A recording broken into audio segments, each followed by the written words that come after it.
a lot of rain and it's forecasted all day. You will have just seen that yesterday I went out to give Jack a hand with the Manitou, just lifting a container. And today it's a bit of a yard day, tidying up and stuff because of how wet it is. I don't think you can see all the puddles everywhere already. So first job, we're on horse duty and put some hay and straw in the feed barn. And then after that we're going to get the plough in the workshop and get all the metal work sorted out on that. The whole one away moldboard and get it replaced.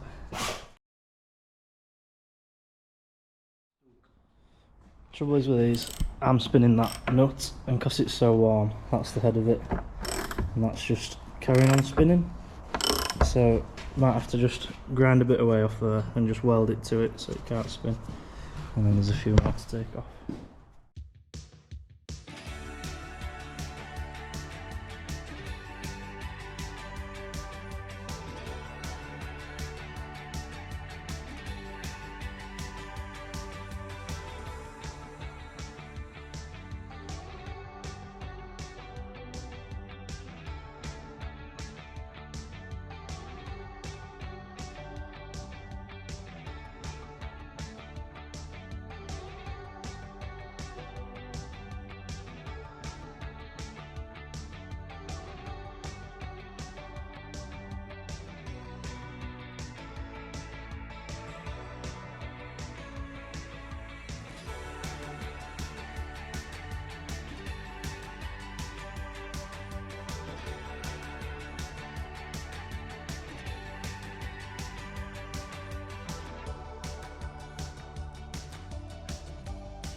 That's on. Never just a 2-minute job. Had to heat that up and move that, and that one's, the bolts were stuck in that we had to cut out. One snapped off and broke all that. Changing these wheels again, we're getting pretty quick at it now, but plan is, plough's sorted, I'm going to get power on this tractor and start drilling this week, get some barley in. So today getting ready, we've got TM on the plough ready to go tomorrow, front press on T6 and the power on the back. That's just a double ring press that packs it down between the wheels, so it's the same compaction all the way across it, so then the power is working the same depth all the way across it rather than it being shallower where the tyres have compacted it. And then new moldboard on there and the 5 for a plough. So we'll be both working tomorrow to get that done. I'll follow the plough, and then when my dad's finished ploughing he'll probably drop that off and put the drill on, and we'll make a start on drilling. And then there's a bit of spraying to do as well, get the rape sprayed, so one of us will drop off at some point and get that sprayed, and my grandpa will probably jump on one just to keep them going. Just setting the drill up as well, so if you remember from the rape video, you change it so just that outside bit's spinning for the small rape seeds. Now we're popping the little like pins back through so the big bit spins, and that's what lets cereals through then with the bigger seed size of them. Just pops it through. Hello and good morning. Plan was this morning that I would be getting straight on the power and following the plough, but the weather has had other ideas. Seeing that puddle, it's raining. So what I'm going to do this morning is, this came yesterday, which is a thermometer, so I'm going to put it up on the shed above the moisture meter, because you need to know the temperature to run the moisture meter. But also, if I put it up here, you know the temperature inside the shed, which then means that, you know when you can turn the fans on in the wheat and the barley, so whenever the temperature inside the shed is below the, oh, them lights are weird, is below the temperature of the grain, you turn the fans on to blow cold air into it. It says the humidity on there as well, and then whenever the temperature in the shed is above the temperature of the grain, you don't turn the fans on. And then below it, I'm going to put a whiteboard on the wall, and every time we spray the grain once a week, I'm going to write on the temperatures so we know when and when not to turn the fan on. Just make it a bit simpler, because where I used to work they had the Martin Lishman barn owl system, which was pretty cool, to be fair. It was a computer system that you put all your temperature sprays throughout your pile in your grain store, and it then sent it to the computer, and it knew at all times then what temperature the whole pile was, and then it knew when to turn the fans on automatically. It already had the fans in, which cool, easy, don't need any monitoring, does it itself, but we ain't got money to spend on that. So my sort of homemade version of it. It still means you have to turn the fan on and off, but that's alright, to be fair. You can do a way of, you can use the temperature sensors for like in lizard boxes and stuff like that. You can do that. I know a lot of farmers are using them now to do a cheap way of making that system, but for us this is fine. Someone's around most days anyway, so as long as we know what temperature it is, we know when we can turn them on to cool them down. So I'll get this. So that's up on the wall. It's got the humidity on there, which is really high today. That's because it's raining. It's just still drizzling a bit. And until the whiteboard comes, I just wrote on the breeze block with chalk what's where. So that's the wheat, and I tested it. That's where I've tested it in the pile. So this is the front here, and that's the barley. So in theory, temperature is, what is it, 14.5 degrees. So because that's 19, 17, 22, 22, wheat could have the fan on if the humidity wasn't so high. Just like I say, you don't want to pull moisture into that pile either. So that is my sort of manual, automatic, knowing what temperature to run at for the fans sort of system. Only a cheap thermometer off Amazon. So I'll show my grandpa that and what it means and stuff, and then have a walk down. I think I'll maybe move some muck actually first and see what how dad's going with it. So you can see here, dad's made a start at ploughing. He's been and gone round all the telegraph posts and the pylons. You can see all the muck on this field as well. So it's pretty dry still, to be honest, on top. It's a bit sticky, but Russ, come on out of the way. Come here, Russ. As you can see, that's turning the soil over, and what soil he's bringing up, it's actually really dry. So that'll power really nicely and drill really nicely. It's making a nice job. It's nice and level afterwards. Nice straight line. So yeah, that's what the plough's doing. So all these weeds on top, like that's a bit of ryegrass there, there's this mayweed, mayflower stuff. No, not sure what that is. But that all gets turned in, and then that ends up that deep underneath. So them weeds will die under there, and we've got a fresh, clean sort of seed bed to go into to drill as barley, and there's none of the wheat getting turned into it either. So that's what he's on with. I've got sore throat today. These are the tram lines that I subsoiled to loosen them up to make the ploughing easier, and I'll try when he comes back along to video the plough actually turning it over so you can see better. You can see how it just folds the soil over and everything on top goes into the bottom of the hole.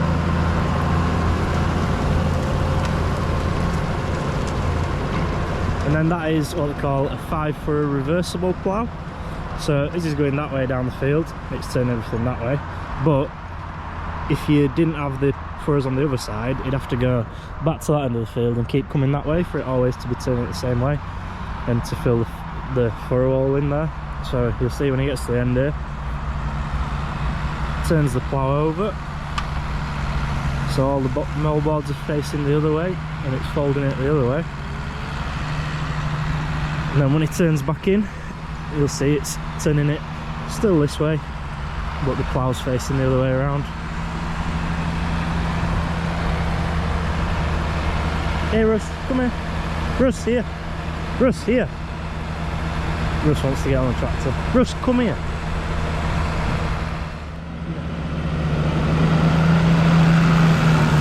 So that's still folding it this way, but it was the ones on top that were doing it before. That's the one we replaced, it's all shown up. Yeah, that's what the plough's doing, how the plough works, and that's working this muck, organic matter, back deep into the soil where it'll break down and get all that good bacteria, good bugs and microbes and everything working the soil and making a better soil structure for us and more nutrients in there for the crop that's going to be growing in here for next year. I'm no weather expert, but the forecast said no rain, and that is coming closer to us. I think we're going to get wet. My next job is topping, and it's on the ride-on mower. I think I'm going to get wet doing that, so it might be a cup of tea time. But yeah, it's spitting now. Forecast says no rain. Today and tomorrow, nice days, so we thought get drilled today and tomorrow, and what's it done? It's rained. Yesterday, said it was going to rain all day. Didn't rain. We had a couple of showers, that were it. I just haven't got a clue. It seems this time of year, it's just impossible to judge it for them, because I've looked at 4 different forecasts, and everyone has said the same thing, no rain today, yeah, it's raining. So, with John Deere flail, just filling his horse winter paddock. So I've done that one, that one's not done, that's the next one to do. But, just I jumped off it to open the gate of this field, caught the key with my foot, and I've snapped the key off, so now I can't stop it. But anyway, I'll sort that issue when it comes to it, don't need to stop yet. But yeah, I'll get this next one topped.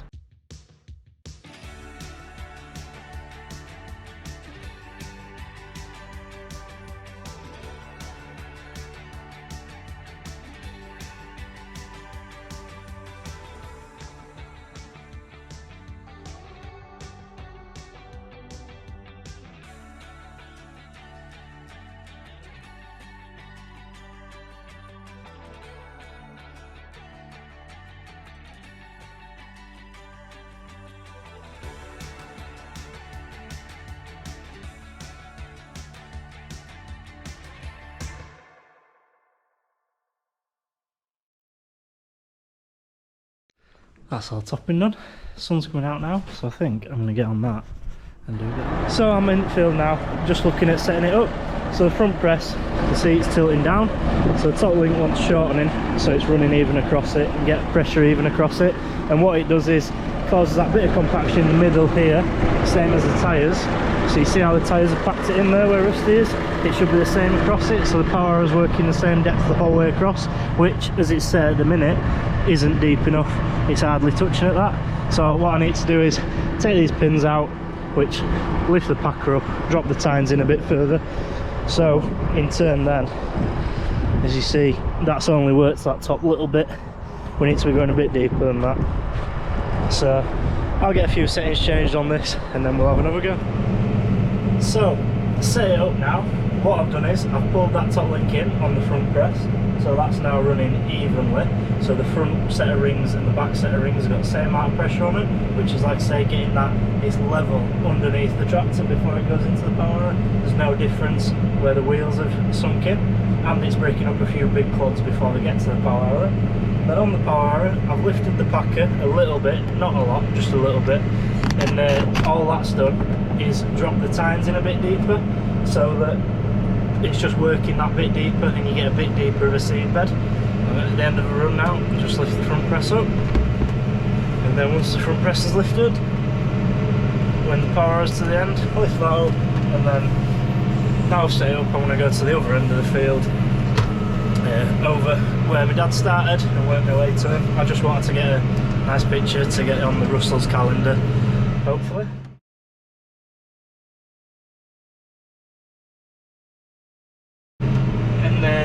Yeah, so lifted the packer, which has dropped the tines a bit deeper, so you get a deeper seed bed.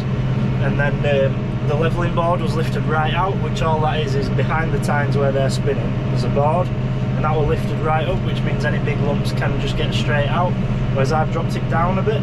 So that's dropped down, the tines are spinning like that. If some big lumps don't get broken up, the levelling board pushes it along as you move in like that. And what that does is, it just gives them more of a chance of getting broken up by the tines, which means you get a finer tilth on the top for a nicer seed bed.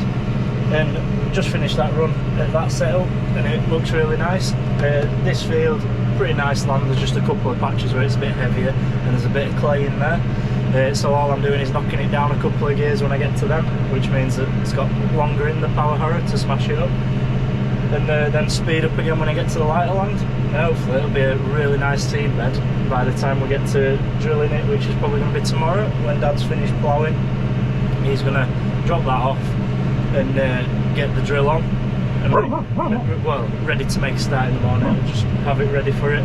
Rusty's just seen someone walking the dog. And then once I finish power harrowing, I will get the rollers on this tractor and I'll come and roll it then. And that'll be job done, ready for a pre-emergence spray on it. Like I say, got a sore throat, so I'm struggling a bit with talking. Just don't know what that is. Hopefully it's nothing much, and it'll be gone for tomorrow. Today is Tuesday the 24th of September, which, if you look back on your diaries, because this will be out a week later I think, I'm listening to radio now, and there's places everywhere flooding, which is hard to believe because I'm power harrowing, ploughing, and there's dust coming off it, and it's only been ploughed this morning. Like, you can see how dry it is already. So this is why our rape is struggling as much as it is to get away, because it's just not having the moisture. Yeah, we're getting rain, but within an hour it's back to dry. It's not getting down to the roots and down where it needs it. And it's just amazing how the weather changes across the country. But looking at the forecast, long-term forecast doesn't look great. I think there's quite a bit of rain coming, but hopefully it's not too much and it's not like last year where you can't get anything done. So yeah, I just thought I'd compare to other parts of the country. We're in West Yorkshire and we're as dry as this. Whereabouts are you, and what's the weather been doing around where you are? Are you getting on with drilling, or are you struggling to get anything done? Are you looking for jobs in yard, getting some edge cutting done, all them sort of wet day jobs? It shows just behind me here, I hope you can see it, there's a stripe there that's a lot lighter colour. Yeah, you can see, and there's one over there that's a lot lighter colour. You can see it a bit more there on that far one, and there. That is where the tram lines were last year, so that shows the compaction. Dad said, I spoke to him earlier, that when he's ploughing it's really struggling where the tram lines were, and that's even after I've done the tram lines with the subsoiler. So it must be the compaction, that the moisture's not got through it at all, so it's still as dry as that in where they were. So just thought that was pretty interesting, that you can see how dry it actually is, that it's like literally bone dry at that side where the tram line was. So yeah, this shows what compaction does, and then it works the other way too, that when it does rain it can't get through it, so your seeds at the top, they suffer then and they rot and sort of drown in it.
Don't know if you can see for the sun, but there's a run there that I've done. You see it behind that run there. When I got to the field before I started, I did a run there just to set it up, and I wanted to get a picture of this and the TM in the background to send into Russell's calendar competition. And amazingly, it's matched up bang on. I'm gonna have one more run to do to fill that gap in. Who needs you? It's getting on now, it's about 6 o'clock, see sun's setting. Rusty was asleep, I've just woken up by talking. But I've got a fair bit done now of this field, as you can see there as well. So, because it's just getting later now, I'm gonna knock off doing this, because I've got loads done and Dad's never gonna catch me up tomorrow. And also, if it does rain tonight, at least there'll be some ploughing that I can power and it can drill behind me, just to get us going if this needs, what I've done needs to dry out a bit in the morning. So I'm gonna head back to the yard and get the sprayer out, and while it's nice like this, the leaf will be dry on the oilseed rape, and get the volunteer barley sprayed out of it and the insecticide on for the flea beetle, and then go home and have some like soothers or something to hopefully make me feel better, and get some tea. So yeah, packing up now, doing this. We'll get it finished easy in the morning, and then rollers on as long as the weather holds out, and then like I say, go do some spraying now.